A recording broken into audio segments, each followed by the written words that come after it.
episode of Supercoach Mates. Today we're joined by Tom and also a special guest in Supercoach with DR. So hand it over to DR. How are you going, mate? And how have you found the first 2 weeks of what's been an insane sort of start to Supercoach?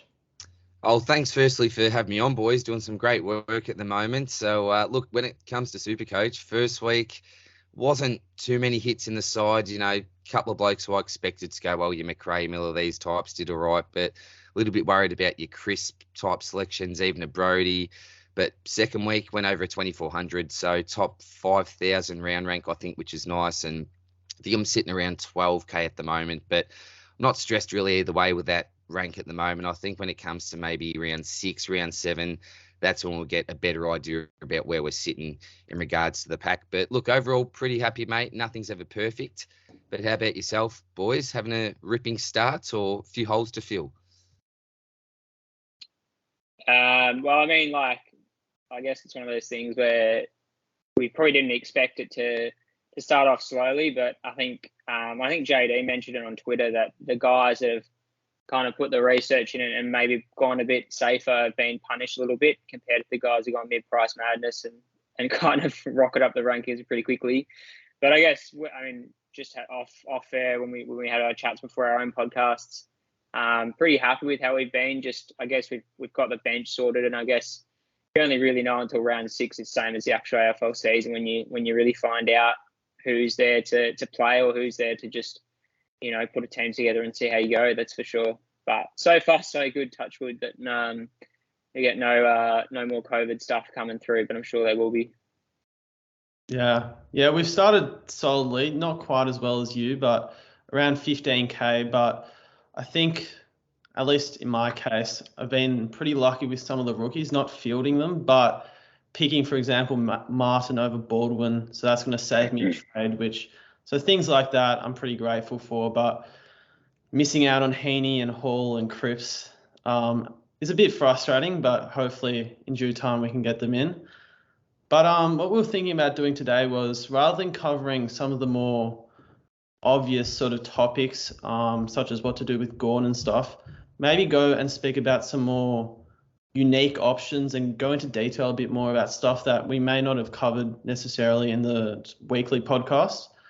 And so one name, which is specifically relevant to me because I've got him, is Rowan Marshall.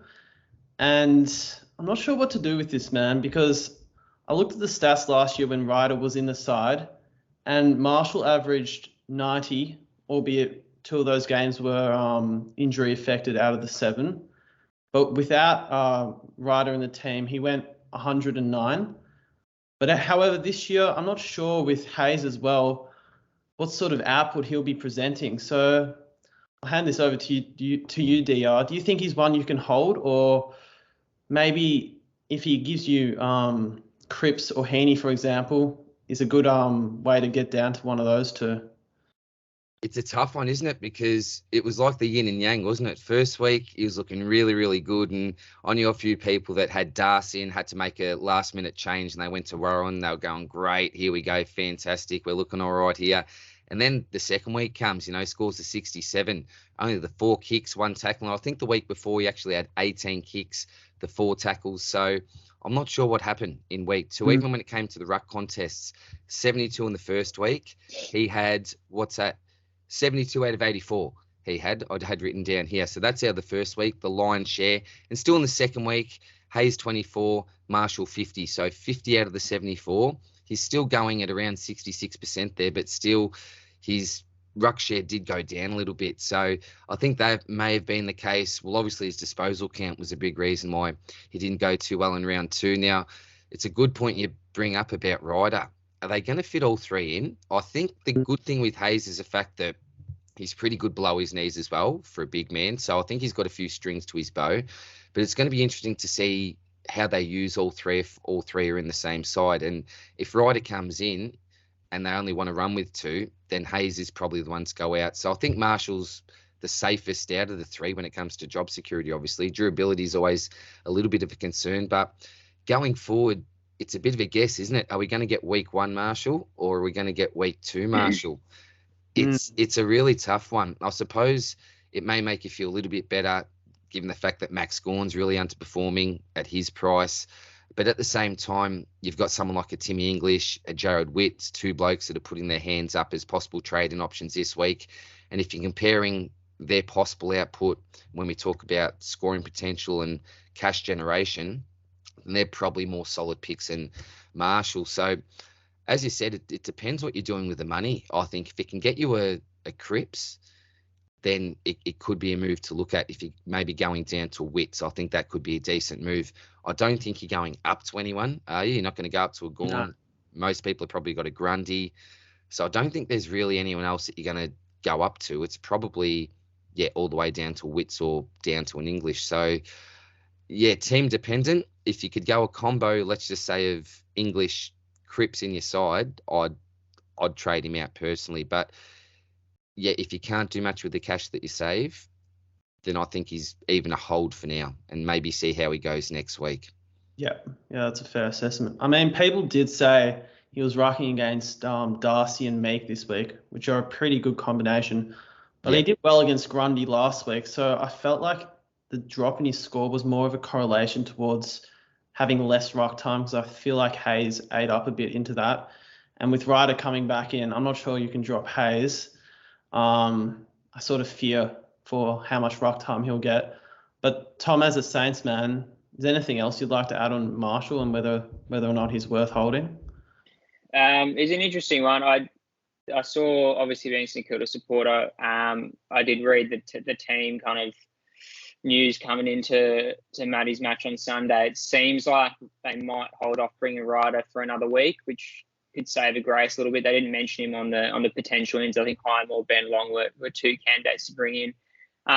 But I mean, if he's fit to play, they'll 100% play him, because I think the one way we're going to beat Richmond is to play Ryder. I think I did mention this briefly on our round 2 review podcast. It seems like, from what I've heard from Saints supporters and the like, is it almost seems like we'll play Ryder more for Marshall more forward when we get the opportunity to. I think having him more permanently up forward is more confidence-wise for our mids kicking in.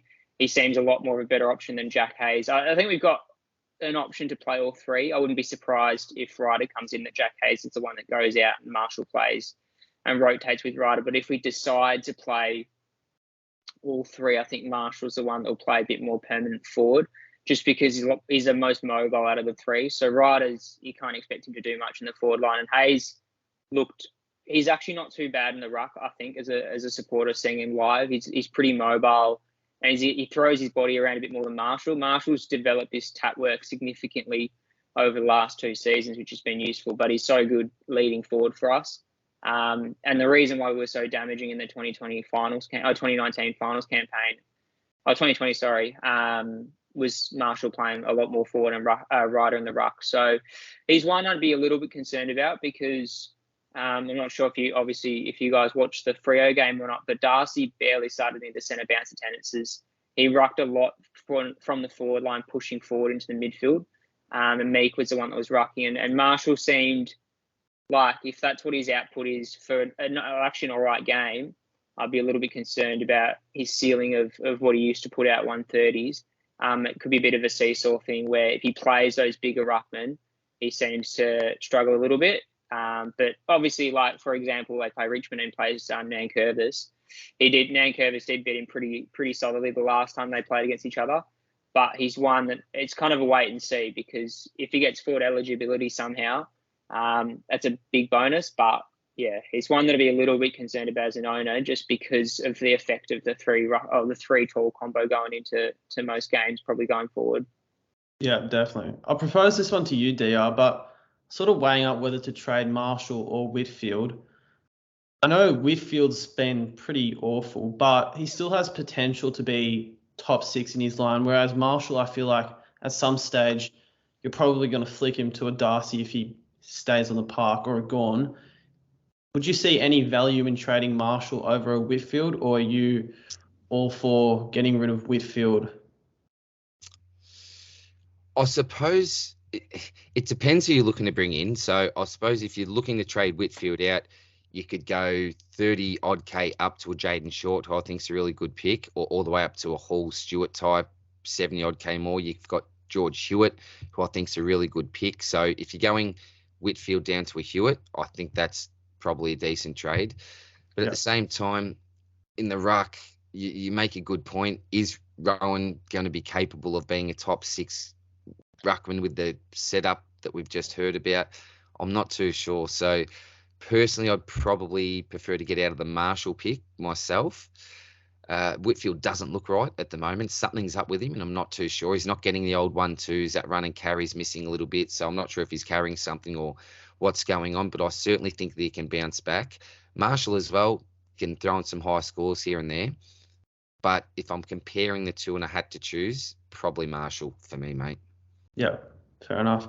All right, we'll move it on to another player who's been on some trade-out targets, which is Jared Berry, and understandably so with a 67 and a 76. But on the weekend, he did spend a lot more time in the midfield doing that sort of tagging role on Zach Merritt. And I have here that he attended 72 centre bounces over round 2 compared to the 17 in round 1, which meant he was able to tackle a bit more and just spend a bit more time around the ball. Do you see that as an upside, almost having that tagging role for Berry, or would you say that sort of leads to a decline in the scoring going forward?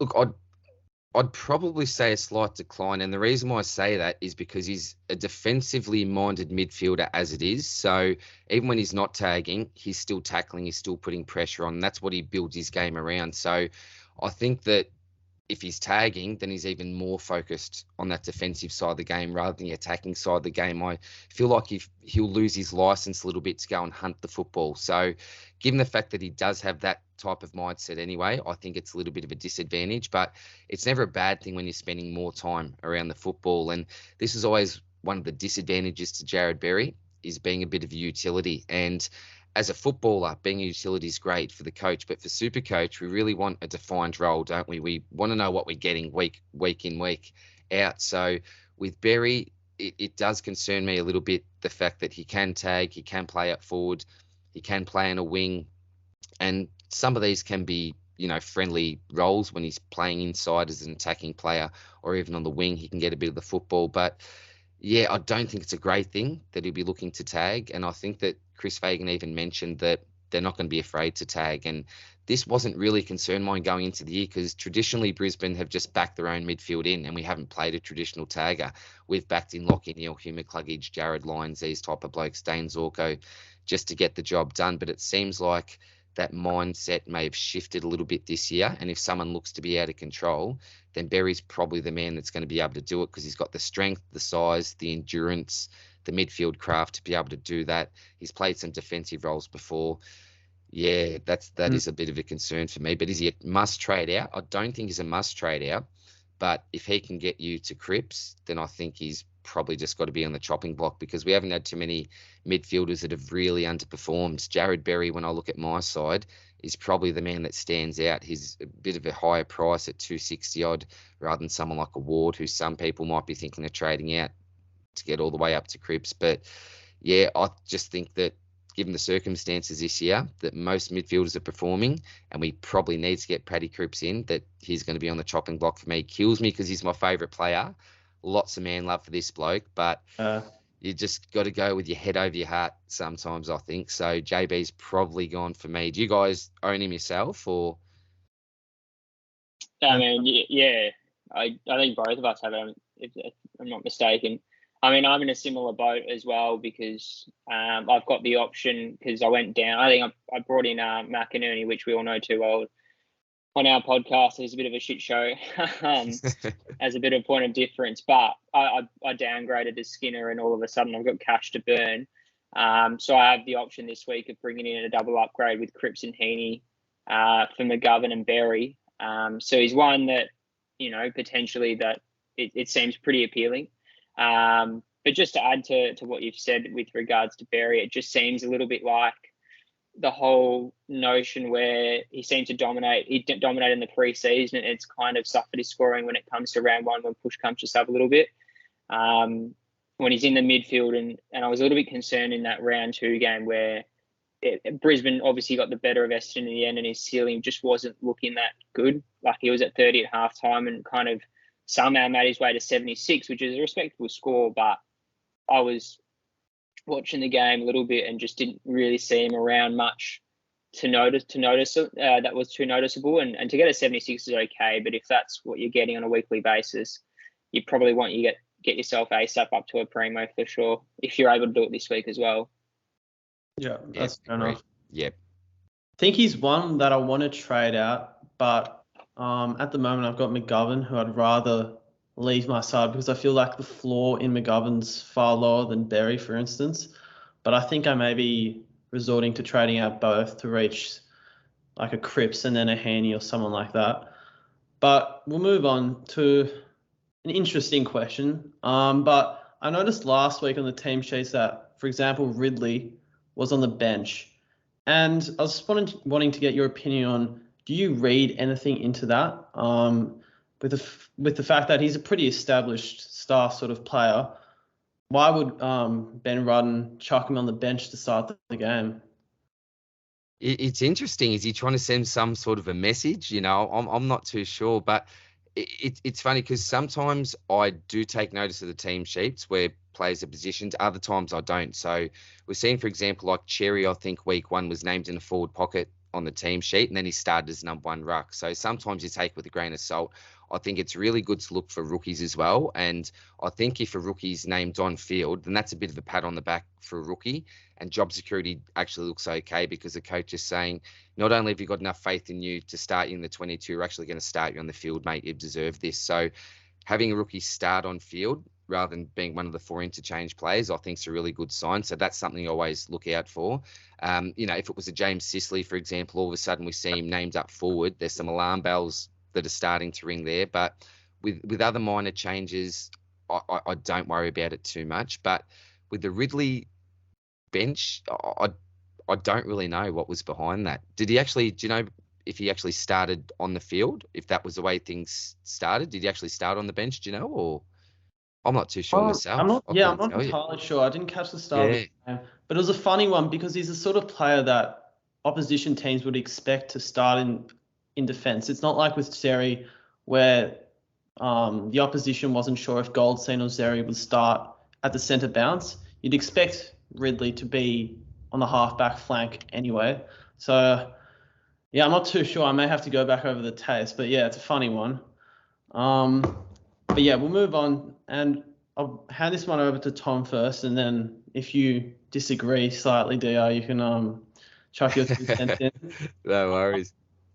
But with some of the popular trading targets this week, like you got Sherry, Hewitt, Cripps, Neal, Heaney, even Bowie, where would you rank these sort of players in order of importance in factoring in their price? Yeah, it's a good question. I mean, I'm in that same dilemma at the moment. Like, for example, I've got the option of bringing in Will Brodie, for example, in my forward line instead of Heaney, and allows me to get a dead rookie like Machito Owens off the bench for Cripps. So I'm essentially getting Heaney at a later date. But I think if you whittle it down to the basics, you want to be as full primo as possible. And if you can get that quickest way possible, you want to get the players that score potentially the most more frequently. Obviously, you've got Jake Bowie scored 151, which is off the charts. But we'll talk about Bowie in more detail later on. But realistically speaking, Heaney and Cripps have the runs on the board. Maybe not so much for the last couple of years, but they've shown that they can score higher for longer. And I guess a lot of people get sucked into seeing Bowie, seeing Brodie, score hundreds and they're 200K. And it's like, sweet, I've got to get them in. Obviously going to get them in for the cash grab, but they're not going to be there for the long run. So I think at the end of the day, you got to be careful with how crazy you go with these mid prices. Like I've seen teams on social media and a few that have been sent to us about trading out Whitfield Gawn straight away off the bat. And then they bring out like a Bowie and a Brodie, and maybe one of Heaney and Cripps, and then all of a sudden you've just taken out 2 players that you've just seen a game sample size of a two game sample size for 2 players that have done well in the first 2 rounds, but it could well be by round 6 or 7 that they're back to their 50s and 60s, which is what they're priced at. So I rate Heaney and Cripps is pretty much the must-to of this week. If you can get them in both, fantastic. If not, probably Cripps is number one and Heaney number two. I was skeptical on both of them. I know that myself and Jonas were very skeptical on Cripps, but I know Nathan was very keen on him. And Heaney's passed the eye test for me. He's one that's pushed fairly up the ground, and even playing forward, it looks very dangerous. I know he's named on a full forward against the Dogs, but again, it's one of those things that do we read too much into the team sheets, or do we trust from what we've seen the last 2 weeks? But I think it's one of those things where, as I said, you're taking the points overall rather than, potentially saving yourself a bit of money. And obviously cash grab's important, but you want to be picking players that can last a long run rather than players that you probably will trade out eventually. Yeah, look, it's a really tough question, and I think it's team dependent. So if you look at someone like a George Hewitt in the back line available at under 400k, you've got blokes like Crisp who have got question marks over, one good week, one ordinary week. Ridley, we talked about, a little bit concerned about him.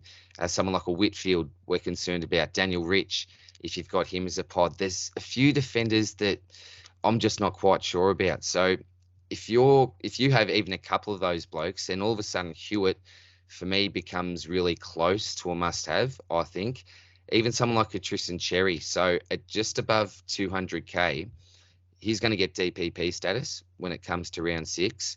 Yeah. He punched out a massive score over the weekend. The only, not concern I've got with that, but, who was he playing? There was no Nick Nat. He was basically playing West Coast second, thirds team. So if there was ever a chance to get a really realistic look at what his ceiling looks like, I think it was that game. I think he probably left a 140 at the door because he spent a fair bit of time forward in the last quarter.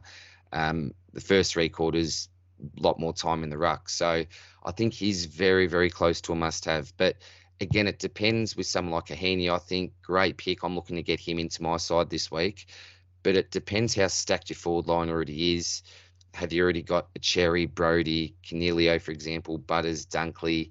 Are you happy with Rochelle at F6? It's really team dependent, but it looks like Cripps is probably the most dangerous one not to have, I think.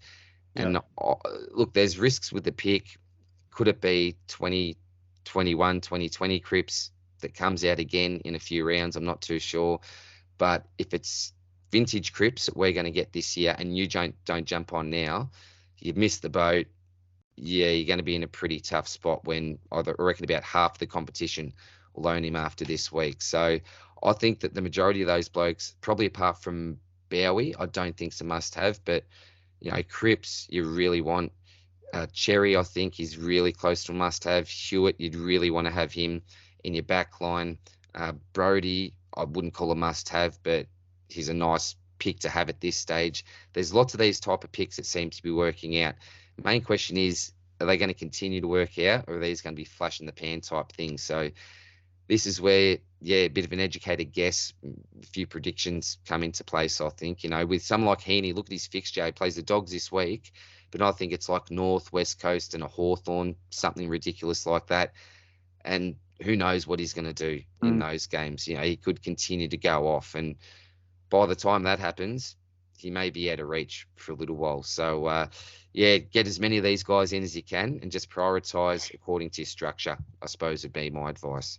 Yeah, sound advice. And just to follow up on that, would you say it's more important to have those correct, 400k players like Heaney and Cripps, or is it more important to make sure that you haven't missed out on like a Stevens or a Shelley or a Hayes? Oh, it's a tough one. Traditionally, I always say get your rookies right. I think that's always been traditionally the most important thing. But it depends on, how much cash do you think Cripps is going to make. So if you think Cripps is going to be an absolute keeper, then you may even prioritise that, because you may say to yourself, well, if he does reach keeper status, he probably gets to 600k where he's making 150k, and that's what you're looking to get out of a rookie, isn't it? So yeah. I think that you always got to try to get a bit of a mix, but if it's someone like a Jack Hayes, for example, and he plays next week with a negative break even, I think it's about 123, then I'd certainly prioritise getting a bloke like him in, because he's just going to rise ultra quick, and you can jump off him a little bit quicker because of that quick cash gen that he's going to make. But yeah, try to get a bit of a balance if you can. Tradition of the rookies, but this year in particular, there's a couple of those mid prices that look like they're going to be absolute keepers. So I still think that some of these blokes can make 150k. Even Matty Rao, I think, could be a good example who could turn out all right, even at 150k at worst. Yeah, hopefully he doesn't do a Barry each week. Oh, fingers crossed, mate. Yeah. Yeah. All right. Move on to another question. Ask this one towards Tom. But people are like treating the trade boost, at least this week, as something that should be sacred, that we shouldn't touch. But at least how I say it is you should conserve 2 to 3 for the buys, which leaves you with a couple to use beforehand or afterwards. So how much importance would you place on using the trade boost now or conserving it? And is it something that if you don't use this weekend, it costs you from picking up an extra player that we've mentioned that has any sort of upside down the line?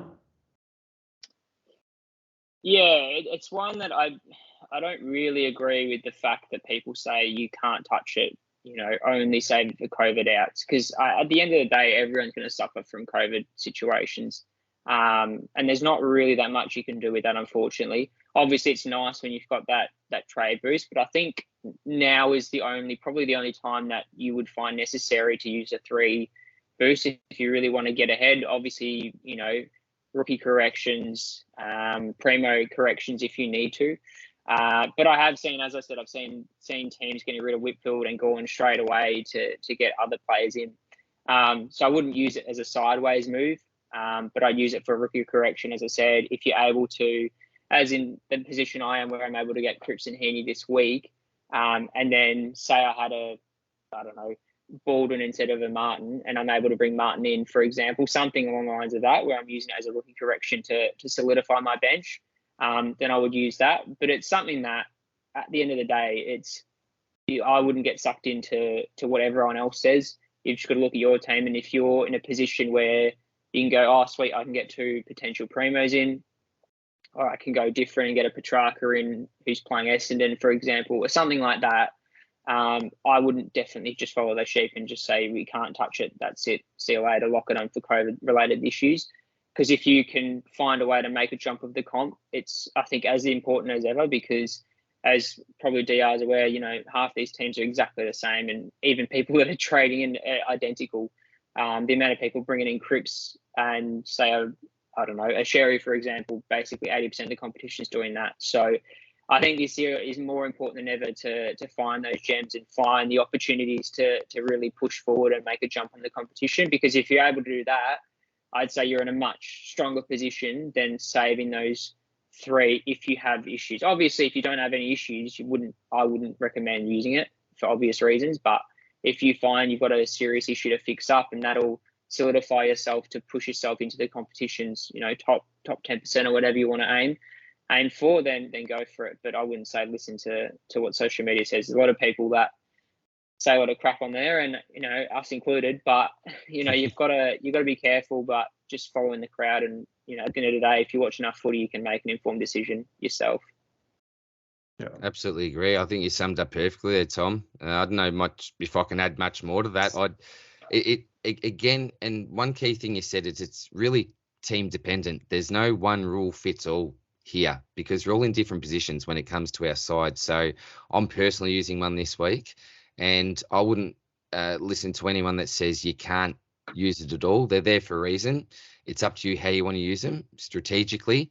And I think this week it can be used really effectively, because it's the one chance that we get to bring someone in before their first price rise. When I say the one chance we get, some players have played a game, I understand that, but for the majority of players, this is a time where we're going to get them at their current price. So I think it's potentially a trade boost well spent if you're investing the money, or if you're using the trade wisely. Don't just use it just for the sake of the fact that you can use it. Always try to save them. I think a really good idea is going to be to save one for when you've got, for example, 2 must-have rookies that are on the bubble, but you also want to keep your upgrade cycle going, and then you can still get your premium that you want and still get those couple of rookies that you feel are must-haves for your cash gen. So I think that's going to be a really good strategy. And as Tom said before, when the buys come around, that's what I'm planning on using a couple myself anyway, and hopefully one in the pocket for COVID if I need it. But I think Tom summed up really, really well. Yeah, nice. And to follow on to that, speaking about how people just going with the pack and picking quite similar trading targets. Is there much merit in trying to differentiate yourself from the pack and pick some players like, for instance, a De Goey over a Heaney, or go for a Brayshaw or a Jack Sinclair who Tom's a bit hot on, or even like a Nick Blakey or a Hayden Young, or even Jai Caldwell I've actually had some interest in. If you found yourself a bit behind the pack, is this a way you can maybe propel yourself back into contention to be in the top 5K rank of teams?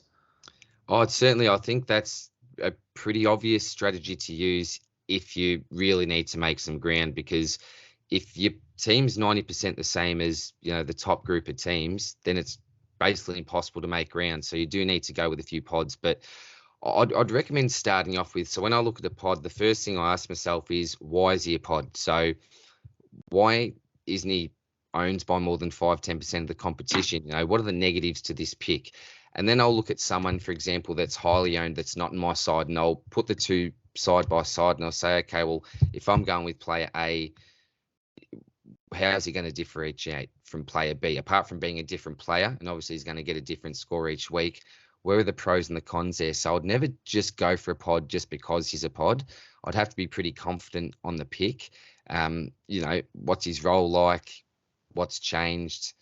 Is something going to change going into the future? There's so many things that we need to weigh up, but if you can get a pod right, then fantastic. And I think that someone like a Hayden Young, who you mentioned, he could be an awesome pod, but he's more of that breakout sort of candidate, isn't he? It's a bit riskier, I think, at times with a breakout contender rather than going with a fallen premium. But I love a good pod, but I think you've got to be on them pretty early, because the pods towards the end of the season are generally pods for a reason. And if they were half decent, then you'd think that at least some people in the competition would have jumped on them. So always be wary of a pod, but if you can find a diamond in the rough, that's what can really set you apart and rise you up the rankings.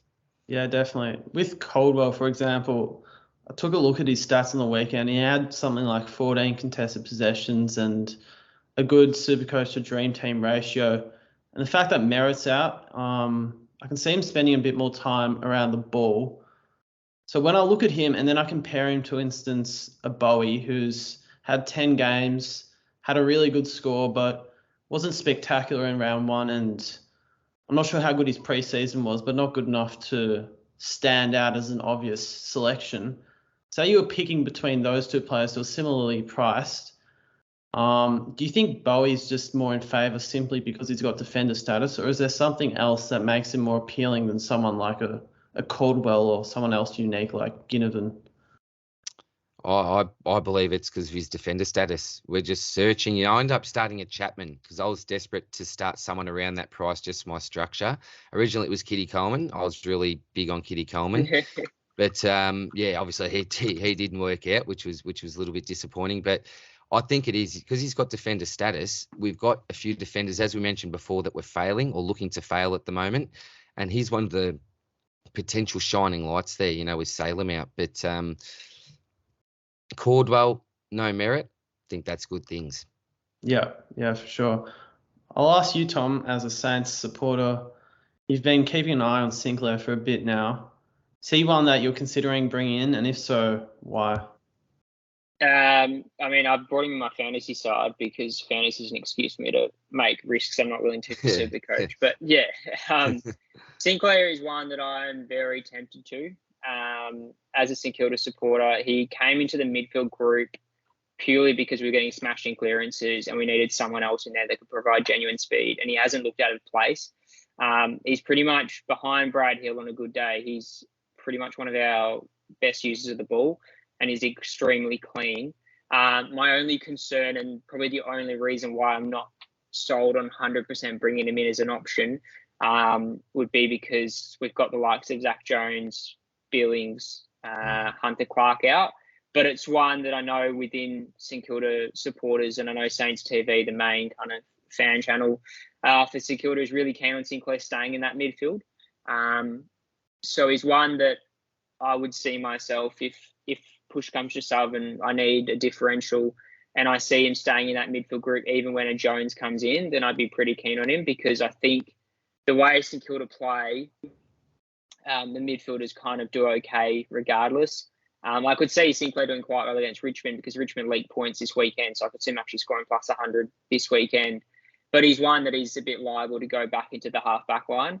But I'm hoping that he stays in the midfield group and someone like Leo Connolly or Nasai Wanganimuliro goes back there. So he's one that I kept in mind for a little bit, but it's one of those things, as DR said, you want to kind of stay with the pack as long as you can. I mean, those, PODs will present themselves eventually. Like, you only have to look at last year when Aaron Hall and De Goey were kind of considered PODs a week before everyone jumped on.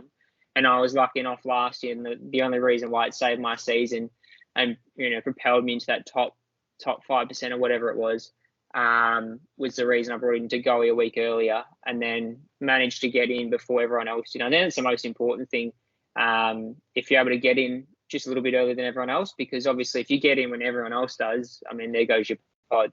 So it's one of those things that you've got to be careful with, because if you go too different and don't do your research properly, it can kind of burn you a little bit, because you get sucked into that one good score that they do, or maybe that set of 3-4 scores. But every player has that, right? You just have to look at last year's stats, where every player will go maybe on a tear for 2 to 3 games. So it's one you got to be careful of, but it's one that can really shoot your season up if you pick it at the right time, essentially. Yeah, that's fair. Also, I wouldn't mind touching on McGovern a bit, because a lot of people were very hot on him in the preseason. And he was decent in round 1. Unlike Whitfield, he's actually been able to show that he has a capacity of being a good selection. But then in round 2, it was very, very ordinary. Is he one where I feel like a lot of jumping off, but does he have any sort of potential of still being a good F5 or 4, or wherever you have him? Or is he one where if he's the only option to get to Cripps or a Heaney, you just cut your losses and go there? Yeah, look, I don't think he's a must trade out. I still think that he's got a good game in him. I really liked, as you mentioned, Jonas, that, in his first week, I love what I saw. Now, the score wasn't terrific at the end of the day, but he did have that big fall in his hip going up for that, marking attempt or big fist. But the issue with McGovern is the fact that Cherry's performing. You're not going to get rid of Cogs. Brody is performing as well. So if you are looking to chop somebody, if you look at probably the options that most people have at the moment, then he's probably the man that stands out after he's 40. You're probably not as confident on his scoring potential as you are with some of these other blokes. So I think it almost comes down to process of elimination for Mitch McGovern. Yeah. If I wasn't, in desperate need, I feel, to get someone like a Cripps in the side, then I'd happily leave him there. I think a bit of a slow burn, but he's got the potential to go big, because, he's not a rookie here. He's been in the system for a long time. I was actually a bit of a fan of him before I even saw him play a game, because I heard that he may be playing that intercept role, and I thought, it hasn't really worked out as a forward, but he's probably got the athletic traits to become that intercept defender. But as I said before, it's not like I'm desperate to trade him out. He's just the one that, when I look at my forward line, I think, well, if someone's got to go, it's probably Mitch McGovern, personally. Yeah, no, that's fair. All right, question for you, Tom. If you had both Ridley and Whitfield, so if you're in that sort of unfortunate circumstance, I feel like a lot of people are jumping off Ridley before Whitfield. Is that something you'd also endorse, or holding both, or even going Whitfield first? It's an interesting one. I think purely based on what we've seen in the first 2 rounds, if you had to get rid of one, I'd probably get rid of Whitfield. He seems to definitely be, I think he's carrying something. Personally, I did see a clip in the first round where I think it was late in the third quarter in their first game, where he pulled up real short after an effort, and he seemed to be kind of stretching out his leg or something, and it didn't look like cramp. It looked like something a little bit more obvious. However, it's hard to say, because the whole GWS team played terribly on the weekend. And I think he scored 88 in AFL fantasy, so he didn't do too terribly. He probably just didn't get to positions where he was able to get that cheap 1-2 along the board. Ridley's one that I haven't been a fan of since pre-season. I think Essendon's defensive style has changed a little bit. They seem to have a lot more confidence in the rest of their defenders. I mean, I could be in the minority with saying this, but I think they're trusting a fair bit more responsibility on Redmond, Hine to bring the ball out. And Ridley's one that they have the ability to use him in multiple positions, whether it's a one-on-one, whether it's more lockdown, whether it's, that intercept marker.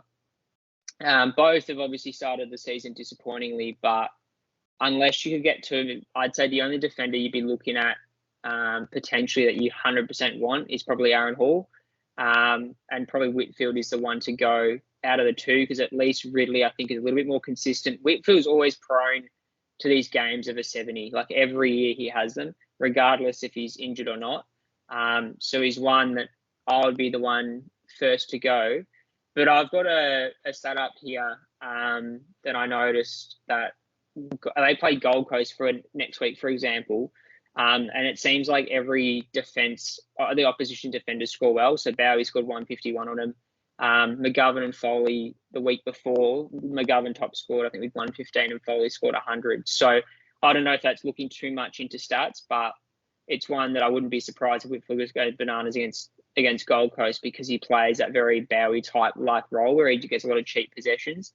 But yeah, to go back to your question, yeah, if you're going to get rid of one, I'd probably say Whitfield because of what we've seen in the 2 weeks and go straight to a Hall. But I wouldn't be opposed to holding both and sticking fat for a couple of weeks, because we know what they're capable of, and Ridley needs one good intercept game to really get going. And obviously Whitfield just needs those cheap possessions. His time on ground was actually quite good. He was on 90%, I think, against that game against Richmond. So he's obviously running out of games. He looked like he was second gear, but as I said, the whole GWS side looked very, very average. So he's one that I wouldn't completely jump off ship yet. Yeah. How about you, DR? Would you agree with that?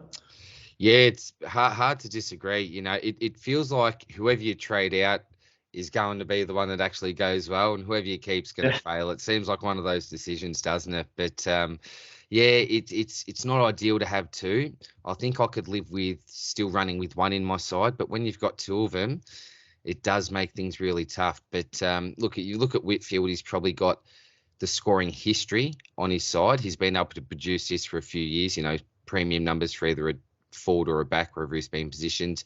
Ridley, we've seen he's got a massive ceiling, but as you said before, structure looks a little bit different there. So there's question marks on both picks. It almost seems like fitness versus potential role. So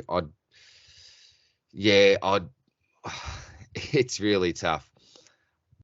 I'm really on the fence. Maybe Whitfield. Maybe keep on to Ridley, get out Whitfield. But just by the barest of margins, it's almost toss a coin, I think. Yeah.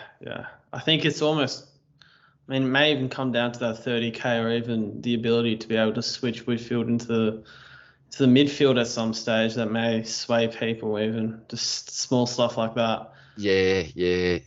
Another player that is actually pretty heavily traded in, maybe because he's taking away a lot of Gawn's points, but Luke Jackson, I think he's under 400K, rock forward. He's been scoring pretty well. Is he an option as a good down or upgrade target if you can't, say, reach up to a Heaney, for example? Is he one where you'd rather play a bit safer and go a Wits, or even a bit more expensive if that's your taste, and go up to an English? Personally, I'd rather go a little bit safer. Look, he looks like an absolute star, this bloke, and he could be. But given the fact that he's playing in the same side as Max Gawn, I think he'll have his limitations. And that was one of the question marks with Gawn, the Jackson factor. I think it was close to a 50-50 split over the weekend in the ruck.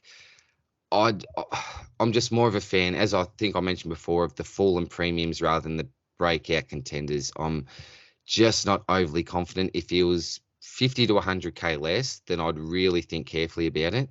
But at his price, I still think it's a little bit awkward, and I just don't know if he can keep these numbers up. I think the consistency will be a little bit up and down for my liking, but that's just personal preference. How do you boys feel about it, Tom? Jackson fan, or a little bit too early for him, do you think, mate? Not really. I mean, I've seen a few people have brought in Jackson for Gawn, which I think is a little bit silly. Maybe if you brought him in the forward line, I reckon I'd be much more confident. That's probably the only position I'd bring him in. Say maybe a Gov to a Jackson, for example.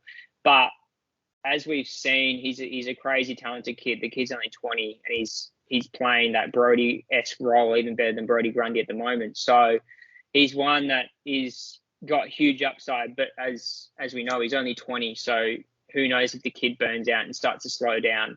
Like, he's put in 2 Brownlow contender formers for a ruckman, which is insane. But yeah, I'd be very wary on bringing him in because, you know, we saw it last year where he had the potential to break out. He's definitely taken some ruck time off Gawn, which is, I think, the plan for Melbourne going forward, to kind of rest Gawn, make sure he's right for finals, that sort of stuff. But you've just got to look at the first 2 rounds they played, and if you want to, you know, trade Gawn and bring in Jackson. So round 1 they played the Dogs, obviously, in the grand final rematch, and I was at the game, and it was almost an almost game for Gawn. He had like 9 clangers, you know, a fair few free kicks against, and you know, missed a few easy marks. So that score could have easily been 130. And then they played Gold Coast, where I think no ruckman scores well in the Gold Coast because it's so dewy. So he had about 10 marks where he just missed because the ball was so slippery.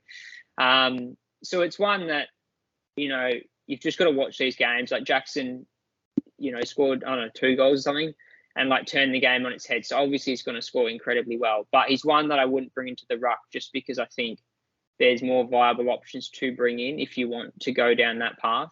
I mean, Witts is probably one I'd recommend, just because tap outs to advantage of Gold for ruckman, and Jackson's one that probably doesn't do that as well as, say, a Witts. Like, Witts smashed up when they played round 1 against Nat Newey. He probably looked unfit, but to be fair to him, he dominated the ruck contest.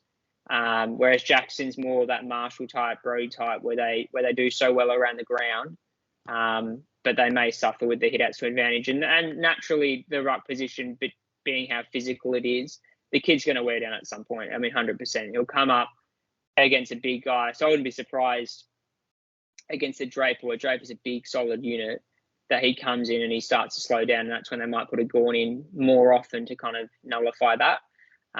Because, as I said, the kid's only 20. So give him another 3 years around the block, and the guy's dominating R1s. But for now, I wouldn't recommend putting him into an R2 spot. Maybe I would highly recommend, if you bring him in, put him to like an F4 or F3 spot, because he's got potential to score quite well. Yeah. I think the main appeal with Jackson for the moment, if you do have a Gawn and you don't want to field a Hayes for the time being, is if you do put him at R2, at least temporarily, with the knowledge that you believe he'll be a forward keeper in the future, and then you just wait for a Darcy or a Gawn to fall down in price a bit, and then you swing Jackson up forward and bring in a ruckman.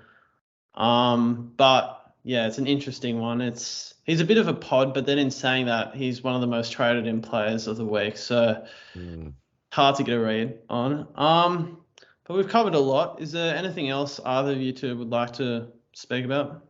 Yeah, I'll bring in 2 more questions that we had from listeners of people that DM'd us about their team trades and stuff. So one of them is Will Brodie. I'm not a huge fan of him personally as a footballer, but he's one that a lot of people have asked us about bringing him in as a cash grab, and they've seen him score a 75 and a 101. The St Kilda one, as a St Kilda supporter, as I'm going to put a disclaimer out here, St Kilda leak midfield points like crazy. So don't read too much into midfielders scoring too well against St Kilda, because you're guaranteed to against us. Like, we don't tag at all. We let the opposition, you know, take the ball. Brayshaw scored 190 against us. So read what you can into that one. But my main question is, his time on ground is a serious issue, I think. With being at 60%, it kind of limits his capabilities, because it's shown that his contested footy gets him his points. Like, he scored 100 off 60% game time, which you put to 80%, all of a sudden that becomes a 120. Are you concerned, if you're a non-owner,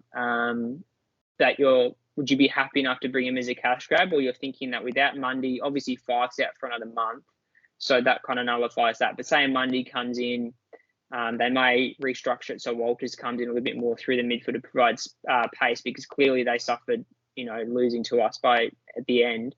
But are you worried the main thing is that time on ground, or do you think there's an underlying fitness issue where you just can't run out games that well?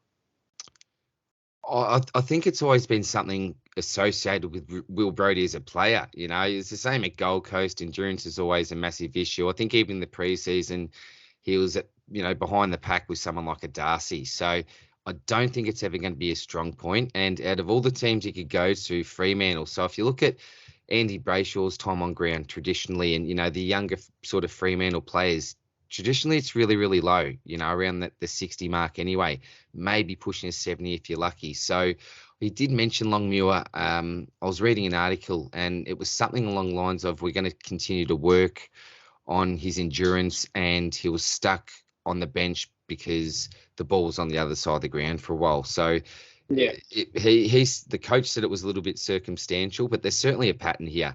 And I think the attraction to Brodie is his points per minute.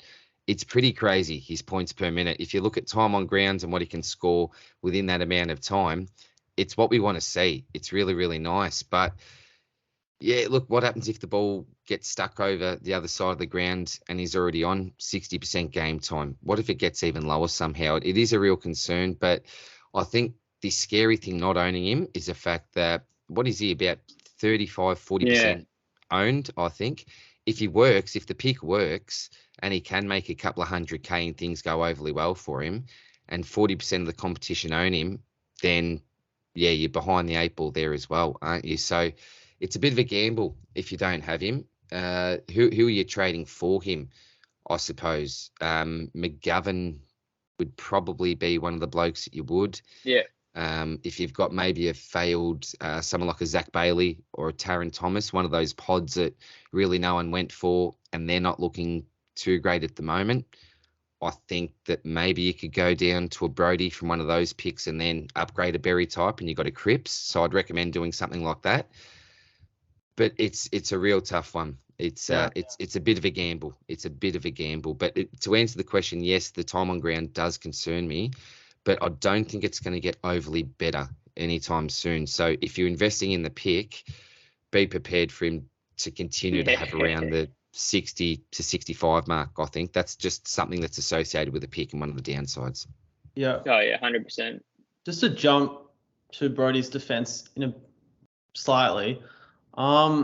The question I'd have is, if his endurance is ordinary, why wouldn't they try and stagger that throughout the game rather than leave the man on the bench for the majority of the fourth quarter and then sort of disrupt the rotations that way? If his endurance was that ordinary, wouldn't he have like a fair and even distribution of time on bench each quarter to try and break up that tiredness that he'd get? Because I remember in like 2013, Dane Swan was speaking about how he'd come to the bench regularly throughout the game and then he'd get refreshed and then have like 5 or so minutes of explosive power through the midfield, and he'd do that throughout the entirety of the game. And I'm not sure if there's a correlation between that and maybe Brodie did have bad luck and was stuck on the bench. But yeah, I just wonder if his endurance is that ordinary, it just seems a smarter play, in my opinion, to rest him over a consistent amount each quarter so that the interchange numbers don't get too disproportionate in the fourth quarter. So I don't know if that's anything to go by, but maybe that's something as well, that he did actually get stuck on the bench a bit, at least in the first game. Wasn't great that he had low minutes in the fourth quarter in both weeks, but perhaps that is something that did happen. It's a really good point that you raised, mate. Something I wouldn't have thought about. So yeah, like you're thinking, it's certainly a possibility. I think the issue with the Brodie pick is that we're guessing a lot, aren't we? We're guessing, or maybe it was this might happen if. There's not a lot of guarantees with the pick, but there's certainly upside there at his price. I think the good thing is that we're not forced to be paying something around the 300 mark, even the 280 mark. He still is at a relatively pretty friendly price, I think. And I don't think that, and even if he fails, he's not going to fail that badly. He's still going to make you some cash and a bit of a write-off as a trade. But depends if you want to go with the pack or if you're prepared to bet against him and save a trade. Yeah, 100%. And I know the final question before we wrap it up is something that we've seen. I've personally seen a fair few teams that have been sent to us through our socials about trades with regards to rookies that say either don't have great scoring potential and they have the ability to trade up to a Cripps, for example. Would you recommend to those listeners out there, say we had one example, I know I got sent one this morning where someone was trading Tom DeConning out as part of a move because he thought that the scoring potential was not there for DeConning. Obviously scored a 38 and got himself knocked out. And probably is one who's a lockdown defender, won't score too well. And he had the ability to jump up to a Cripps or a Heaney, I don't remember which one, or vice versa, trade out a dead rookie. So, for example, Baldwin's not getting games at the moment, probably won't because Harry Jones is coming back, and have the ability to go to Heaney. Or would you go, say, a Gov and a Berry up and keep those rookies as a loophole option, and when the time arises, trade it to another on the bubble rookie or do that option instead, where you have the luxury? Because it just seems like obviously you want to get these rookie right, but a lot of people are now having this situation where you've got a full team of rookies and don't actually have a chance to loophole at all, where you want to your plan is to get rid of Gov eventually, and maybe this is a chance to do it and you leave a Baldwin on the bench, for example, and you have now the opportunity to still get the upgrade you want. You maybe sacrifice some points because Gov could spit out a 70 rather than trading up a Baldwin who's probably not going to play at all. But then you've got the luxury of having Baldwin on a bench where you can utilise a swap, because I know that same listener he was saying that I'm going to basically captain Neil now because I don't have a loophole option. So what's your advice there when it comes to trading up to players that you want to do, whether it's you want to get rid of more expensive players, you got cash in the bank, or you want to just get rid of dead rookies and have a full complement of players to choose from? Yeah, it's a tough one because normally I am always a big advocate for starting a loophole. And this is the first year that I actually haven't started a loophole because I want to think about things a little bit differently and focus purely on cash generation. So for me, I think it's always really important to get your cash gen right at the start of the year, because the issue is if I start with a loophole and I'm still running players like a Hoff or an Owens, Sligo types, these blokes that I'm just not confident on, well, how many loopholes am I going to have by round 3? So that was the reason why I went against a loophole this year. So I'm always someone that's going to try to fix dead rookies early on before the price rises. That's just me personally. But where I miss out, and this is where someone like Spills has gone really well, is his end up running with an Ed Long. And he was able to, Luke Brichelli get his good score. Yeah. Hayes, he got his good score. It was Martin, one of those two, end up getting a couple of nice scores. So there's always an advantage to having a loophole. But I suppose my focus is always into the future. So not necessarily really short-term points on field. It's making sure I get my team right, making sure I've got rookies that are actually making money so that when it's upgrade season, I'm actually going to be able to upgrade. I'm not still waiting for these blokes to come along or having to trade in a bloke and waiting for him to make cash, waiting for him to move before I can cull him. So, yeah, it's always tough, but probably for me, get the rookies right. But this could be a little bit of a different year because we've got a few rookies like your Hayes Martin with decent scoring potential, maybe actually can be prepared to have at least one loop. So if it's one loop, I think it's okay. But your other rookies that you've got would have to have pretty solid job security. I wouldn't be wanting too many blokes that you don't know if they're going to be playing week to week. Yeah, that's fair. And hopefully Dixon becomes, some people want him for the cash purposes, but yeah, with me as well, I've missed out on Rochelle and Martin and also Hayes in round 1, so I wouldn't mind having that luxury of being able to pick from 2 rookies on field this week. Even with Stevens, for example, couldn't predict him to beat Dacos, for instance, so having that luxury would be nice, but I don't think I would sacrifice having a rookie potentially make it to 250k to try and make those points up in the short term. I think it's always safer to try and guarantee yourself a bit of cash generation first and foremost. Agreed, mate. Yeah. Yeah, nice. Is there anything else need to cover? We've covered a fair bit. Yeah, I think we pretty much nailed most things from what we've been after. It's been quite a long one, but yeah, no, it's been good. No, well, well, obviously, thanks, boys, for having me on the channel. It was finally good to have a chat with you. You know, obviously, listen to all your stuff, and you guys do a wonderful job. But good to finally speak to you in person. I've been meeting up with a heap of Supercoach blokes lately. Went to the footy on the weekend, actually. Yeah, Skills and a few of the boys, and caught up with a heap of guys that are right into the game. So, yeah, really good to finally meet you. I like the way you think about the game. You think a little bit differently to each other at times, which is always good. You know, bouncing off each other. I think it's always a good thing, and have to have you on my channel soon as well, boys. We'll all jump in for another good chat in a couple of weeks or so. That'd be awesome. Yeah, lovely. That sounds great. Thanks for coming on. Anytime, that was a pleasure, mate, and all the best for the upcoming round. The price changes are coming. Stressful Yeah. times. Hopefully, we can all sleep tomorrow night, or is it tonight? The game's tomorrow, isn't it? By Yeah, the yeah, time yeah. recording. game's tomorrow, yeah. Jeez, hopefully I'll be able to get to sleep tonight. Still a few things probably running through my head.